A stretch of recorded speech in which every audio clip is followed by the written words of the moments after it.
اي راجل متجوز العربيه بتسخن منه وصوتها بيعلى ايوه وبتاع، ما تضغطش عليها قوي بقى. يعني ما تقعدش تكركلها بنزين وهي اساسا الموتور تعبان. بس معلش، ما هي طالبه الطلاق. تمام. اعمل ايه؟ ده العربيه لا الست.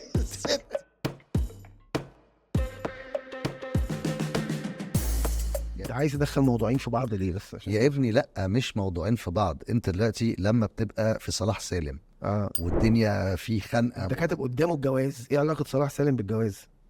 ما هو انت بتبقى مش انت في صلاح سالم والدنيا زحمه ماشي بتبقى قاعد في العربيه حاسس بالخنقه؟ تمام. مش دي نفس الخنقه اللي انت بتحسها لما بتبقى متجوز؟ او مش انت انا ولا انت ولا انا، ما هو ما فيش حد فينا. أنا؟ استحاله. لا مفيش حد. انا بتكلم على، احنا قلنا هنتكلم على الحاجات اللي بتمس الناس التانية، الناس وتطبطب على الام الشعب والام الشعب المصري والحاجات دي. فمن ضمن الحاجات دي ان هو بنطبطب مش بنطبطب. ايوه في الاخر انت عشان تمشي في الجواز لازم تتعلم. ايوه طبطب. نرجع لصلاح سالم. نرجع لصلاح سالم. فهو البني ادم من دول بقى بيبقى حاسس ان هو في الجواز ما كانه بالظبط قاعد في صلاح سالم.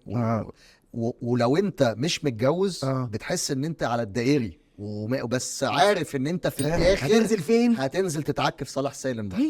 فاهم؟ بس بمزاجك. بمزاجك بقى. ما هو بمزاجك بس برضو انت الحر مش بمزاجك. يعني في ظروف كده خارجيه بتبقى مش مزاجك. التكييف مش شغال مش بمزاجك. مش بمزاجك، التكييف باظ.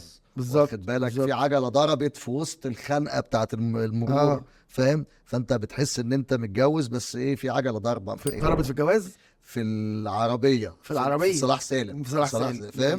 فهي الفكره كده ان انت يعني ليه في ارتباط ما بين الحاجتين دول. بس تمام. فهمني عشان اعيش معاك المسائل. خلاص انا فهمت. لانه نفس السيتويشن وملوش علاقه على فكره بالست المصريه عشان بس نبقى واضحين. انت بتكذب والله ما ليه علاقه. وربنا بتكذب. لا لا هو بص ملوش علاقه. ليه عاملين البرنامج ده بالبنغالي؟ لا عاملينه بالمصري يعني لا انا قصدي ملوش علاقه بالست المصريه او اجنبيه. هو له علاقه بالست. يعني احنا مش عاملين البودكاست ده بالبنغالي، يعني ليه علاقه اسمع مني. انا راجل اتجوزت مصريه واتجوزت اجنبيه ولا الموضوع ملوش علاقه بالجنسيه. هو ليه علاقه بس بان انت في صلاح سالم.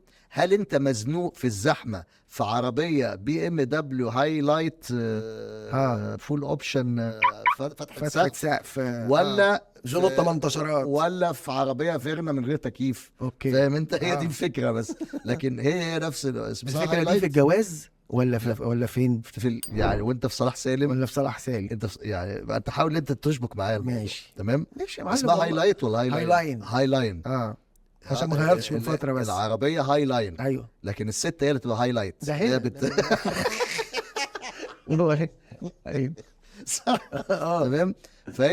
فبيبقى نفس الاحساس ده.